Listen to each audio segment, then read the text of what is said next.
Hello friends, I hope you are enjoying videos on BioBasic channel। आज के इस video में हम फिर से एक आपके लिए इंट्रैक्शन लेके आए हैं विच इज इंटरजेनिक और non allylic interaction.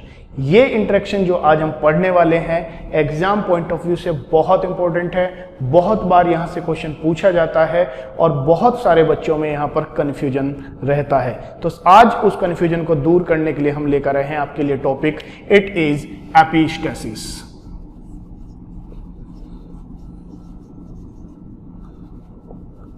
This topic is very important. So first we will understand what is epistasis. Epi का मतलब होता है upon, जो चीज ऊपर की तरफ होती है। जैसे हम एक टर्म यूज करते हैं एपिडर्मिस, तो डर्मिस के ऊपर वाली जो लेयर होती है उसको हम बोलते हैं एपिडर्मिस, राइट। तो अब एपी मीन्स होता है अपॉन, स्टैटिक मीन्स होता है स्टैंडिंग, इट इज स्टैंडिंग, यानी कि जो चीज फ्रंट में खड़ी होती है, जो चीज ऊपर खड़ी होती है उसको हम बोलते हैं epistatics, standing in front, that is known as epistasis. Now we understand what is the epistasis gene. देखिएगा, एपिस्टेसिस इज एन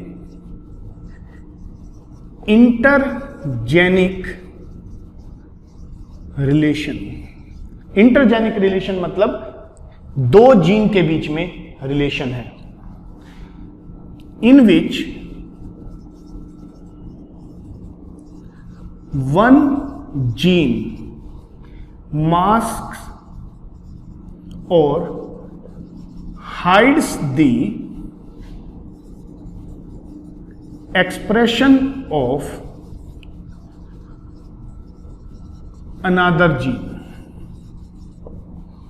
जब कोई एक जीन का मतलब पेयर ऑफ एलील्स, किसी दूसरे जीन पर अपने इफेक्ट को डोमिनेंट शो करता है और उसके एक्सप्रेशन को हाइड कर देता है, मास्क कर देता है, वो कहलाता है एपिस्टेसिस। यहां पर जो अक्सर कंफ्यूजन होता है वो कंफ्यूजन स्टूडेंट्स में ये होता है कि डोमिनेंसी और एपिस्टेसिस में क्या डिफरेंस है। सबसे पहले वो हम जानेंगे कि डोमिनेंसी और एपिस्टेसिस में क्या डिफरेंस होता है। देखिएगा कि अगर हमारे पास ये एक क्रोमोजोम है और parallelly there is another homologous chromosome, right.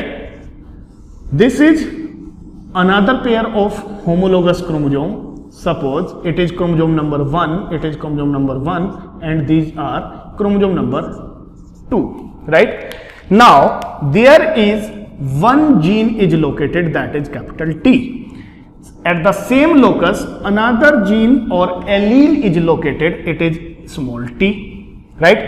As we know that when this capital T dominate on same allele, dominate on the alleles of same gene, उसी जीन के एलील्स के ऊपर अपनी डोमिनेंसी शो करता है, तो ये कहलाता है डोमिनेंस, राइट। अब अगर कोई दूसरा जीन, वो जीन जो इसी क्रोमोजोम पर भी लोकेटेड हो सकता है या किसी दूसरे क्रोमोजोम पर भी लोकेटेड हो सकता है, right. It can be on same chromosomes or can be on another chromosomes. Suppose this gene is capital W or small w, right? So if this gene mask or dominate over the another gene, that is known as epistasis, right? अगर वो यहां पर कोई gene है, suppose यहां पर ये capital W या स्मॉल w यहां पर है, तो अगर ये pair of gene, this pair of gene इस वाले पेयर ऑफ जीन को दबा देती है, इसके एक्सप्रेशन को सप्रेस कर देती है, तो ये कहलाता है एपिस्टेसिस।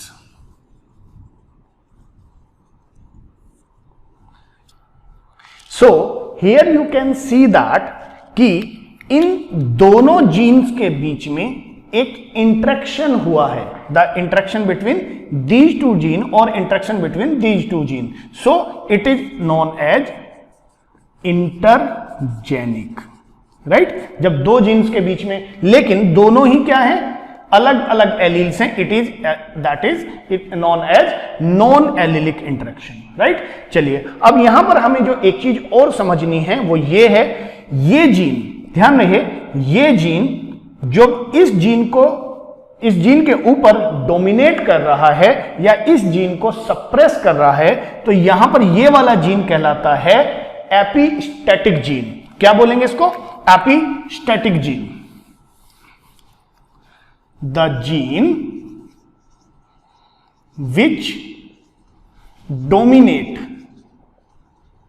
और suppress the expression of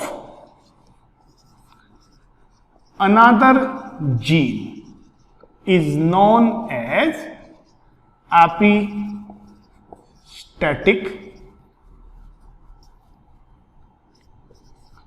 gene. तो यहां पर जो हमने देखा कि यहां पर कौन सा जीन सप्रेस कर रहा है, तो यहां पर जो आ गया हमारा इस पर्टिकुलर एग्जाम्पल में capital T small T gene जो है वो क्या हुआ, वो एक एपिस्टैटिक जीन हुआ, right. Another thing, the gene whose expression is suppressed, हमें देखना है कि किसका एक्सप्रेशन यहां पर सप्रेस्ड हो गया है, नॉन एज, ऐसा जीन जो कि जिसका एक्सप्रेशन सप्रेस्ड हो गया हो उसको हम बोलते हैं hypostatic gene, that is capital W and small w in particular this example, right. Hypo का मतलब ही होता है नीचे, तो वो जीन जो ऊपर की तरफ रहता है कहलाता है एपिस्टैटिक, और जो जीन दब जाता है वो कहलाता है हाइपोस्टैटिक।